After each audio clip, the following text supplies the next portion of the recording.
Regarde dans le miroir. Ce que tu y vois est le résultat de milliers d'années d'évolution. C'est grâce à elle que nos visages ont l'apparence qu'ils ont aujourd'hui. Nos oreilles, nos yeux et notre nez sont conçus de la manière la plus efficace qui soit. Grâce à eux, nos ancêtres pouvaient survivre en entendant les menaces potentielles, en sentant la nourriture et en observant ce qui les entourait. Donc, en termes de fonctionnalité, nous sommes plus que servis. Mais si l'on parle de design, les proportions sont la clé de la beauté.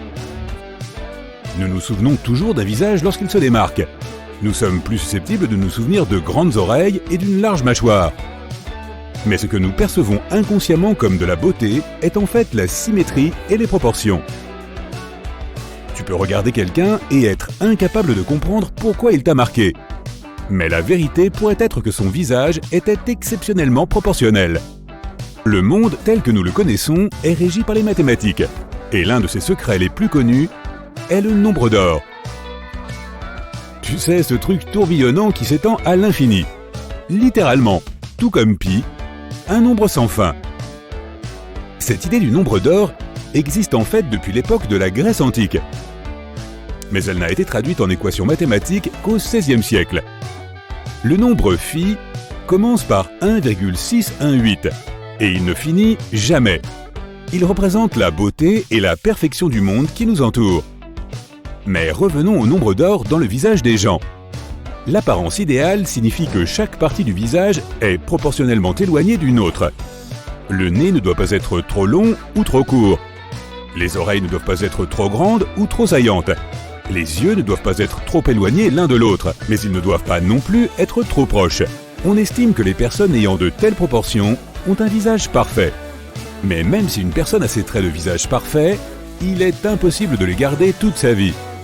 Certaines parties de ton visage grandissent avec l'âge. Ou plutôt, disons que la distance entre ta bouche et ton nez peut augmenter ou à l'inverse diminuer. Sans compter qu'avec l'âge, certains de tes traits comme les yeux, les pommettes ou la mâchoire intérieure changent, gâchant ainsi ce parfait nombre d'or. Imagine maintenant que tu vois une personne au visage parfait, correspondant au nombre d'or, sortir du métro et te heurter. Maintenant, imagine que tout le monde a un visage comme celui-ci. Toutes les personnes de tous âges se promènent avec des visages symétriques, comme s'ils avaient été produits dans une usine. Nos corps devraient aussi s'adapter à cette symétrie. Nos bras et nos jambes auraient alors la même longueur. La distance entre la tête et le torse serait également différente de ce que nous avons actuellement. Et il en serait de même pour la distance entre le torse et les jambes. Marcher serait en fait assez difficile, puisque l'équilibre serait un défi. Bref, imagine que tu vis dans un monde comme celui-ci, mais que tu es le seul à ne pas avoir les proportions du nombre d'or. Tu n'as pas remarqué les changements quand tu t'es réveillé le matin. Mais maintenant, tu marches dans la rue en tenant ton téléphone contre ton oreille. Soudain, tu remarques que de nombreuses personnes te dévisagent. Au début, tu l'ignores et continues ta journée. Mais les gens continuent à te lancer des regards étranges. Tu remets ton téléphone dans ta poche et tu réalises que tout le monde se ressemble dans une certaine mesure. Sauf toi. Dans ce monde, les gens sont parfaits. Ils n'ont pas besoin de s'inquiéter que quelque chose vienne entamer leur confiance de bon matin. Même lorsqu'ils sont encore jeunes, il est déjà possible de prédire à quoi ils ressembleront à 40 ans ou à la retraite. Tout le monde essaie de t'éviter. Personne n'ose s'approcher. Tu te rends dans un magasin avec un miroir. Ton visage est toujours le même. Tu retournes dehors et tout à coup, tout ce qui est autour se transforme. Les voitures ont l'air différentes, elles sont très proportionnelles. Les lampadaires sont plus courts maintenant, ils produisent des cercles de lumière parfaits. On a l'impression d'être dans une sorte de monde de jouets. Les gens marchent même de la même façon. Tu reçois un appel de ton ami. Il te demande de le rejoindre. Tu cours jusqu'au bus et essaies de trouver un siège. Mais les sièges ont changé aussi et tu ne rentres plus dans aucun d'entre eux. Tu sors du bus et te diriges vers l'appartement de ton ami. Lorsque tu entres, il panique.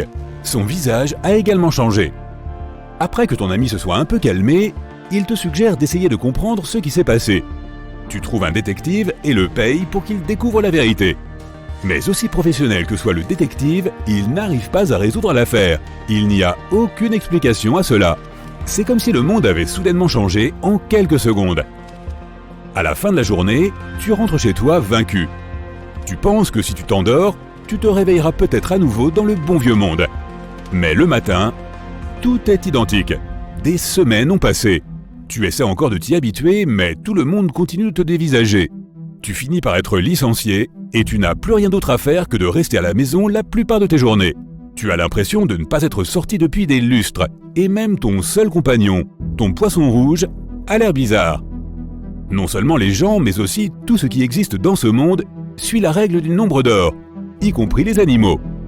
Prenons le Golden Retriever. La distance entre le bout de son museau et ses oreilles est maintenant complètement différente. Oui, le toutou a définitivement l'air moins mignon maintenant. Les chats ont aussi l'air un peu bizarres.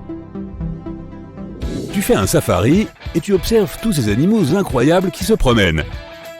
Tu vois des rhinocéros, des éléphants et des girafes qui essaient de s'abriter de la chaleur à l'ombre. La Jeep de safari dans laquelle tu te trouves est conçue de telle manière que ses proportions correspondent au nombre d'or. Tu aperçois une girafe qui se promène non loin de la voiture. Tu sors tes jumelles pour mieux la voir. Dans notre monde pas si parfait, le cou de l'animal est généralement long.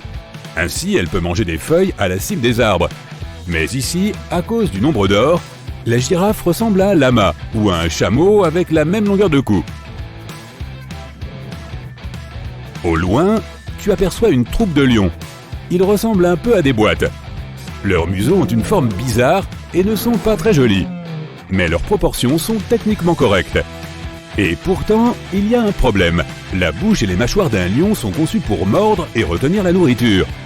Mais avec ce nouveau look, elles ne peuvent pas vraiment accomplir cette tâche. Tu es en Amazonie en train de faire une randonnée le long d'une rivière. Soudain, tu aperçois un serpent. Mais il ne fait rien. Il reste juste couché là, enroulé en une boucle parfaite. Toutes les plantes autour de toi sont exceptionnellement symétriques et proportionnées. Tu ne peux pas t'empêcher de penser que tout semble trop parfait pour être vrai. Maintenant que tu as dépassé le serpent, une autre menace te guette. Un jaguar apparaît devant toi. Ses dents dépassent de façon étrange. Et l'animal a l'air en fait plutôt mignon. Moins effrayant que ce à quoi ressemblait un jaguar dans l'ancien monde. Tu es maintenant en Égypte et tu regardes les vieilles pyramides. Tu es en admiration devant ces monuments incroyables.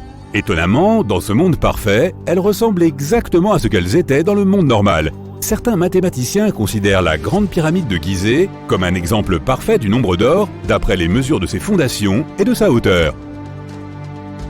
Mais cette construction a été érigée par des humains. Elle n'a pas été créée par la nature. Rien n'est idéal dans notre monde.